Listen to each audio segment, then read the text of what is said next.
하나님 감사합니다. 오늘도 우리를 깨워주시고 주님을 만나 예배하는 자리에서 하루의 시간을 열게 해주셔서 감사합니다. 하나님을 예배하는 것이 우리의 힘이요 능력인 줄 믿사오니 이 시간 우리가 주님을 만나게 하시고 각 사람에게 주시는 평안의 말씀을 누리게 하여 주시옵소서. 하나님, 우리 안에는 육신의 연약함으로 인하여 주님의 도우심을 기다리며 기도하는 많은 성도님들이 계십니다. 갑작스러운 뇌출혈로 치료를 받고 회복 중에 계시는 집사님을 주께서 돌보아 주시고 가정 안에서 머무시는 지금의 시간이 지치거나 외롭지 않게 하여 주시옵소서. 육신의 연약함으로 인해 마음까지 약해지지 않도록 하시고 또 회복하시고 새롭게 하시는 하나님의 은혜를 깊이 누리게 하여 주시옵소서. 또한 이유를 알 수 없는 상태에서 망막의 상처와 출혈로 인해 반복적인 레이저 수술로 고생하고 계시는 집사님이 계시는데, 하나님, 사람은 알 수 없는 조직 하나하나의 깊이를 하나님께서 아시고 또 보시는 줄 믿사오니 뿌여진 시야가 깨끗해지게 하시고 재발 없이 망막이 온전히 치유될 수 있도록 도와주시옵소서. 업무하시는 동안 눈의 피로와 스트레스로 인한 아픔이 없게 하시고 이어질 치료의 모든 과정이 하나님의 돌보심 속에 이루어질 수 있도록 인도하여 주시옵소서. 뿐만 아니라 복통으로 인하여 담낭 제거 수술을 받은 집사님에게 완전한 회복과 위로를 더하여 주시고 가족의 항암 치료로 인하여 함께 마음 졸이며 돌보고 기도하시는 집사님의 가정들마다 여호와 라파의 하나님 그 치유의 손길을 경험할 수 있도록 인도하여 주시옵소서. 우리의 육체가 하나님의 말씀으로 창조되었던 것처럼 또 한 번 말씀하시는 하나님의 음성으로 인하여 몸과 마음이 모두 새로워지게 하여 주시옵소서. 이제 하나님, 오늘 주시는 창세기 말씀을 통하여 우리가 계속해서 야곱과 에서의 이야기를 들여다봅니다. 자기의 것이라 여겼던 장자의 축복을 빼앗기고 한탄하는 에서의 모습을 볼 때 우리가 정말 소중히 여기며 붙들어야 할 것이 무엇인지 깨닫게 하시고 주께서 베풀어 주신 완전한 은혜를 다시 한번 발견할 수 있도록 도와주시옵소서. 부족함을 보고 결핍을 보느라 상한 마음이 하나님을 보고 은혜를 보는 시선으로 바뀔 수 있도록 이 시간 우리 모두와 함께하여 주시옵소서. 그렇게 행하실 주님을 기대하고 의지하오며 예수님의 이름으로 기도하옵나이다. 아멘. 네, 이제 오늘 우리에게 주시는 하나님의 말씀 함께 보겠습니다. 하나님의 말씀은 창세기 27장 30절부터 46절까지의 말씀입니다. 창세기 27장 30절부터 46절까지의 말씀을 저와 여러분이 한 절씩 교독하시고 마지막 구절은 함께 읽겠습니다. 이삭이 야곱에게 축복하기를 마침에 야곱이 그의 아버지 이삭 앞에서 나가자 곧 그의 형 에서가 사냥하여 돌아온지라. 그가 별미를 만들어 아버지에게로 가지고 가서 이르되, 아버지여 일어나서 아들이 사냥한 고기를 잡수시고 마음껏 내게 축복하소서. 그의 아버지 이삭이 그에게 이르되, 너는 누구냐? 그가 대답하되, 나는 아버지의 아들 곧 아버지의 맏아들 에서로소이다. 이삭이 심히 크게 떨며 이르되, 그러면 사냥한 고기를 내게 가져온 자가 누구냐? 네가 오기 전에 내가 다 먹고 그를 위하여 축복하였은즉 그가 반드시 복을 받을 것이니라. 에서가 그의 아버지의 말을 듣고 소리질러 슬피 울며 아버지에게 이르되, 내 아버지여 내게 축복하소서. 내게도 그리하소서. 이삭이 이르되, 네 아우가 와서 속여 네 복을 빼앗았도다. 에서가 이르되, 그의 이름을 야곱이라 함이 합당하지 아니하니이까. 그가 나를 속임이 이것이 두 번째니이다. 전에는 나의 장자의 명분을 빼앗고 이제는 내 복을 빼앗았나이다. 또 이르되, 아버지께서 나를 위하여 빌 복을 남기지 아니하셨나이까. 이삭이 에서에게 대답하여 이르되, 내가 그를 너의 주로 세우고 그의 모든 형제를 내가 그에게 종으로 주었으며 곡식과 포도주를 그에게 주었으니 내 아들아, 내가 내게 무엇을 할 수 있으랴. 에서가 아버지에게 이르되, 내 아버지여, 아버지가 빌 복이 이 하나뿐이리이까. 내 아버지여 내게 축복하소서. 내게도 그리하소서 하고 소리를 높여 우니 그 아버지 이삭이 그에게 대답하여 이르되, 내 주소는 땅의 기름짐에서 멀고 내리는 하늘 이슬에서 멀 것이며 너는 칼을 믿고 생활하겠고 네 아우를 섬길 것이며 네가 매임을 벗을 때에는 그 멍에를 내 목에서 떨쳐버리리라 하였더라. 그의 아버지가 야곱에게 축복한 그 축복으로 말미암아 에서가 야곱을 미워하여 심중에 이르기를 아버지를 곡할 때가 가까웠은즉 내가 내 아우 야곱을 죽이리라 하였더니 맏아들 에서의 이 말이 리브가에게 들림에 이에 사람을 보내어 작은 아들 야곱을 불러 그에게 이르되 네 형 에서가 너를 죽여 그 한을 풀려 하니 내 아들아 내 말을 따라 일어나 하란으로 가서 내 오라버니 라반에게로 피신하여 네 형의 노가 풀리기까지 몇 날 동안 그와 함께 거주하라. 네 형의 분노가 풀려 네가 자기에게 행한 것을 잊어버리거든 내가 곧 사람을 보내어 너를 거기서 불러오리라. 어찌 하루에 너희 둘을 이르랴. 함께 봅니다. 리브가가 이삭에게 이르되 내가 햇사람의 딸들로 말미암아 내 삶이 싫어졌거늘 야곱이 만일 이 땅의 딸들 곧 그들과 같은 햇사람의 딸들 중에서 아내를 맞이하면 내 삶이 내게 무슨 재미가 있으리까. 아멘. 할렐루야. 여러분 잘 오셨습니다. 평안히 주무셨죠? 하나님께서 또 새로운 한 주를 저희에게 허락해 주셨습니다. 함께 말씀 듣고 기도하는 이 시간을 통해서 한 주간 하나님과의 깊은 동행을 시작하는 은혜가 있으시기를 소망합니다. 여러분 모차르트의 일대기를 다룬 아마데우스라는 영화에 보시면 철저한 금욕과 헌신으로 자신의 삶 전체를 하나님께 바치려고 했었던 궁정음악가 살리에리라는 사람이 등장합니다. 그는 나름대로 진지한 신앙적 열망을 가지고 하나님을 찬양하는 음악을 만들고 싶어 했던 사람이었습니다. 그러나 아시는 것처럼 그 시대를 이끌었던 음악가는 이 살리에리가 아니라 방탕하고 경박한 천재로 알려져 있었던 모차르트였습니다. 이때 살리에리는 자신이 아무리 애를 써도 넘어설 수 없었던 한계를 이 막되먹은 음악가로 보이는 모차르트가 자유롭게 넘나드는 것을 보면서 설명할 수 없는 박탈감과 분노를 느끼고 있었습니다. 그래서 이 영화의 절정에서 살리에리가 십자가를 불태우면서 이렇게 절규하는 장면이 있습니다. 당신은 나에게 갈망만 주시고 재능은 주지 않으셨습니다. 당신은 불공평하고 잔인합니다. 이렇게 이야기하는 장면이 있습니다. 여러분, 이때 이 살리에리의 분노는 단순히 모차르트를 향한 질투가 아니었습니다. 그것은 마땅히 내 것이어야 할 영광을 빼앗겼다고 느낄 때 터져 나오는 하나님을 향한 분노이고 원망이었습니다. 그래서 고대 철학자인 플라톤이나 중세의 토마스 아퀴나스는 이러한 인간의 분노를 두 가지 종류로 나누어서 설명을 하는데요. 하나는 열정에 의한 분노, 즉 의로운 분노가 있고, 또 하나는 악덕에 의한 분노, 그러니까 타락한 분노가 있다고 말합니다. 이때 열정에 의한 분노는 이성이 감정을 통제하고 지휘하는 상태에서 죄악이나 불의를 바로잡기 위해서 일어나는 정의로운 것이고요. 악덕에 의한 분노는 이성의 통제를 넘어서서 나의 권리를 침해당했을 때 폭발하게 되고 결국 상대를 파괴하려는 마음으로 끝을 맺게 되는 그런 감정입니다.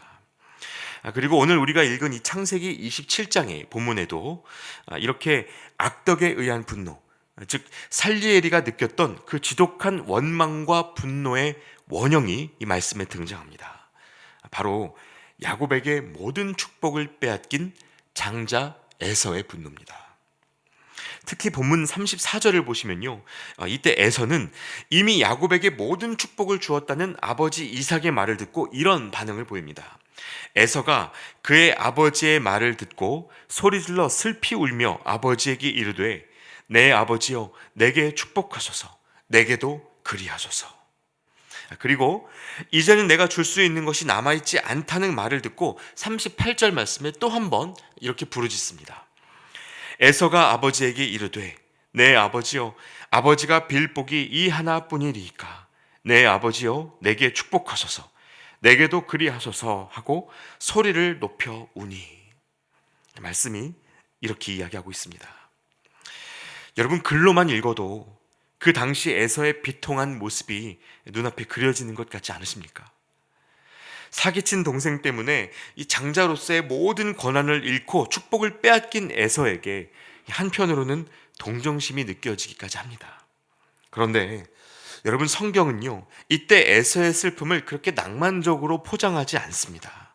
왜냐하면 그의 눈물은 하나님의 축복을 귀하게 여기지 않았던 것에 대한 회개의 눈물이 아니라 내 것이라고 생각했던 것을 빼앗겼을 때 그 권리 박탈 때문에 일어난 철저한 자기 연민이었기 때문입니다.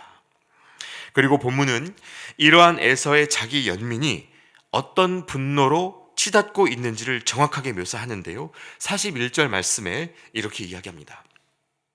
그의 아버지가 야곱에게 축복한 그 축복으로 말미암아 에서가 야곱을 미워하여 심중에 이르기를 아버지를 곡할 때가 가까웠은즉 내가 내 아우 야곱을 죽이리라 하였더니. 여러분, 이것이 토마스 아퀴나스가 이야기하고 있었던 그 악덕한 분노, 타락한 분노의 실체입니다. 내 것을 빼앗겼다는 슬픔이 통제되지 않는 분노로 연결되고, 그러한 분노는 결국 상대방을 지우고 싶은 욕망으로 이어진다는 것입니다. 이 때문에 결국 이 믿음의 계보를 이어야 할 이삭의 가정이 완전히 두동강이 나죠. 부모의 편애, 리브가의 편법, 그리고 에서의 분노로 이어지는 이 연속적인 일들이 한 가정의 균열을 일으키고 가족 간의 생이별을 낳았습니다. 하나님의 축복을 오해하고 그 세상 복을 먼저 가지려고 할 때 일어나는 싸움의 결과가 이러한 비참한 현실이었다는 것입니다. 그래서 여러분, 우리가 이 수많은 분노 속에서 살아가면서 잊지 말아야 할 것이 있습니다. 바로 분노에는 우리가 마주한 일들을 해결할 만한 힘이 없다는 사실입니다. 야고보서 1장에 사람이 성내는 것이 하나님의 의를 이루지 못함이라 라고 말씀하셨죠.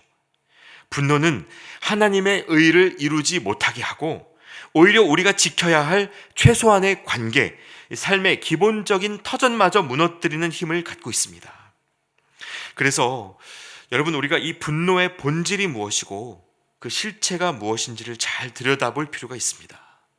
먼저 본문 속에서 에서가 무엇 때문에 분노하게 되었는지를 살펴보면요, 36절 말씀에 에서가 이르되 그의 이름을 야곱이라 함이 합당하지 아니하니이까 그가 나를 속임이 이것이 두 번째니이다.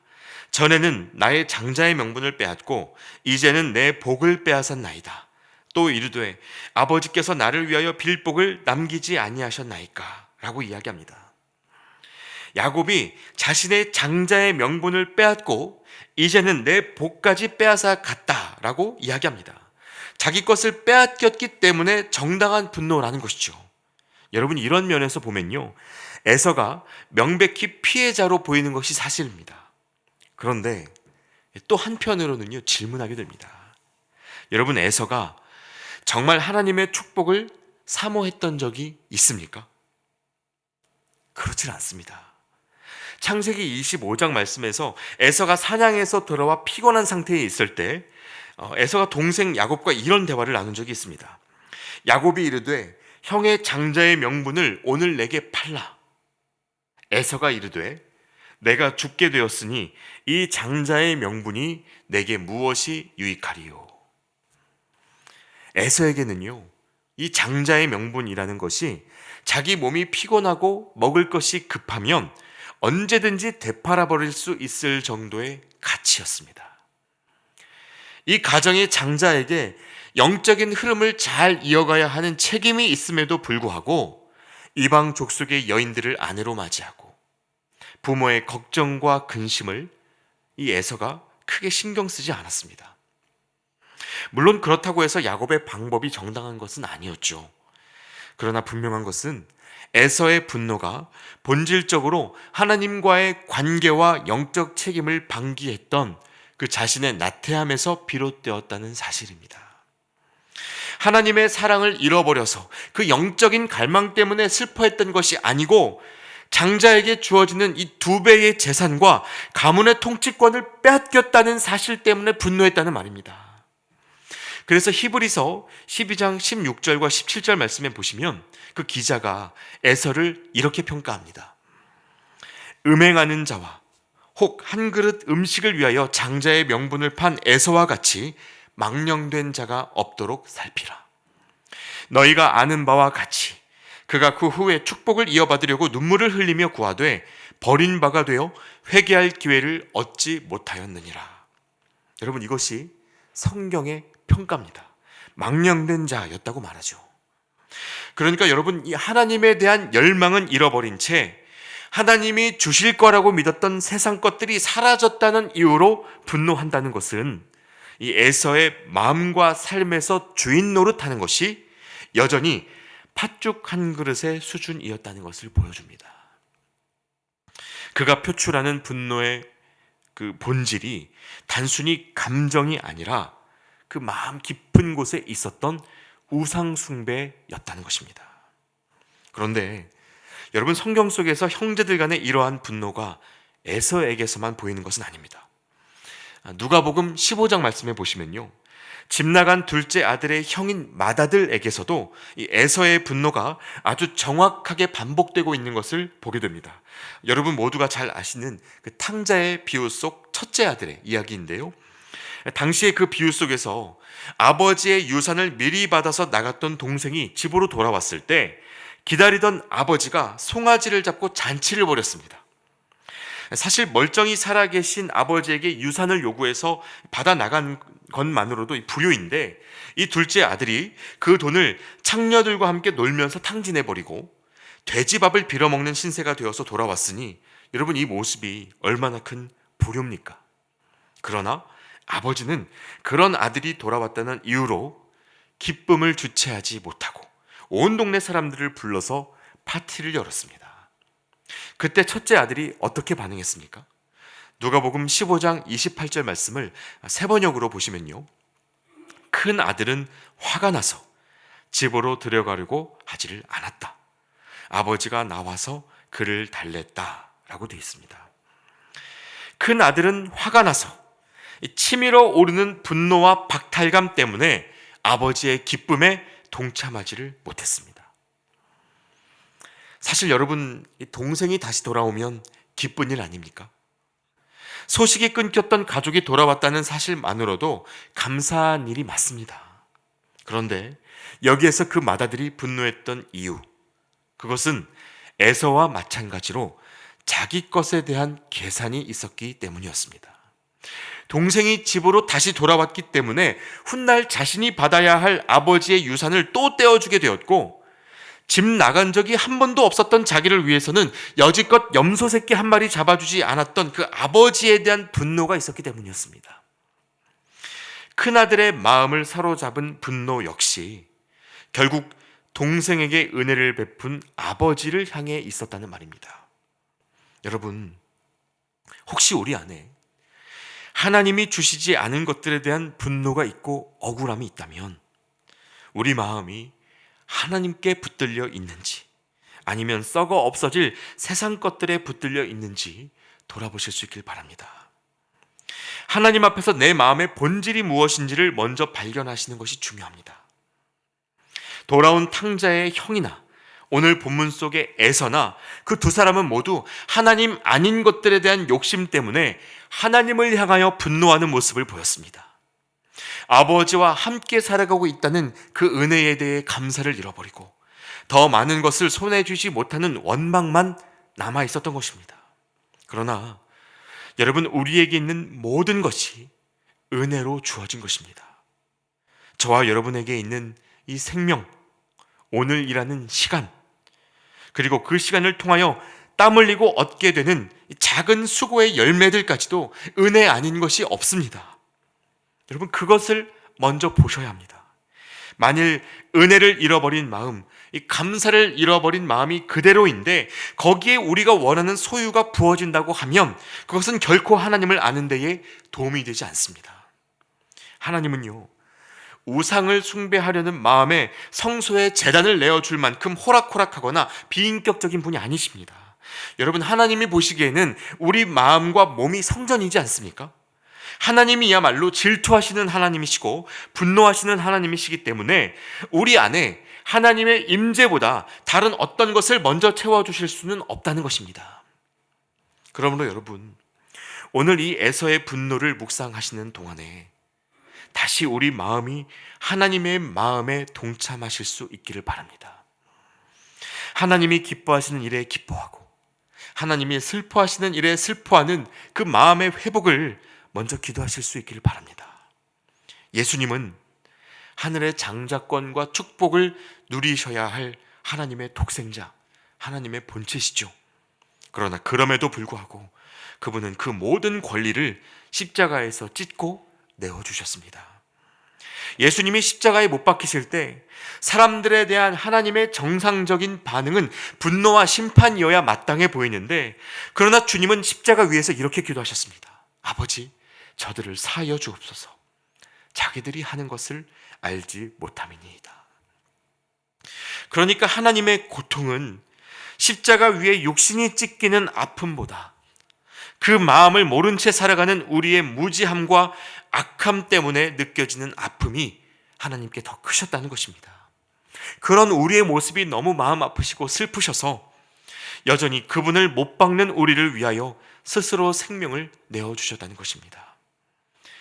여러분, 그래서 우리 안에 있는 이 살리엘이, 우리 안에 있는 마다들, 우리 안에 에서를 멈춰 세울 방법은 하나입니다. 내 것을 빼앗겼다는 계산기를 내려놓고 진짜 빼앗기신 분, 모든 것을 내어주신 예수 그리스도를 생각하는 것입니다. 마땅히 누려야 할 영광의 자리를 빼앗기시고 우리처럼 속이고 분노하는 자들에게 하나님의 자녀라는 자리를 내어주신 그 은혜를 우리가 먼저 기억하는 것입니다. 그래서 우리가 내 몫을 빼앗긴 억울한 피해자들이 아니라 예수님의 생명을 값없이 은혜로 넘겨받은 자들임을 매 순간 확인하고 사는 것입니다. 사랑하는 여러분, 오늘을 살아가시는 동안 우리 안에 또다시 누군가를 향하여 억울한 화가 치밀어 오른다면 그때는 우리가 무엇을 빼앗겼는가를 먼저 계산하지 마시고 잠시 멈추어 서서 우리가 십자가의 예수님으로부터 어떤 은혜를 받았는지 그것을 먼저 기억하시길 바랍니다. 저와 여러분이 오늘 내 입에 팥죽 한 그릇 채워 넣기 위해 사는 존재가 아니고 하나님과 동행하는 영광스러운 삶을 위하여 부름받은 그분의 자녀요 상속자라는 사실을 기억하실 수 있기를 바랍니다. 이 십자가의 은혜가 우리 가슴에 새겨질 때 우리는 비로소 세상의 비교 의식과 분노로부터 자유를 누리게 될 것이고, 또 소유하고 누리기 위해서 사는 삶이 아니라 나누고 살리기 위한 삶으로 한 걸음 더 나아가게 될 것입니다. 함께 기도하겠습니다. 하나님, 일상 속에서 마음을 붙드는 여러 가지 감정들 중에 하나님과 상관없는 마음이 우리를 괴롭게 할 때가 있습니다.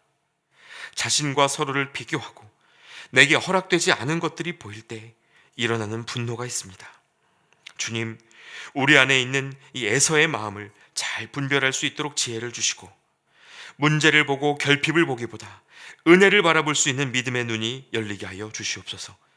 독생자의 생명값으로 우리를 살리시고 하나님의 자녀 삼아주신 그 사랑의 깊이를 깨달아 기쁨과 감사를 빼앗기지 않는 우리 모두가 되게 하여 주시옵소서.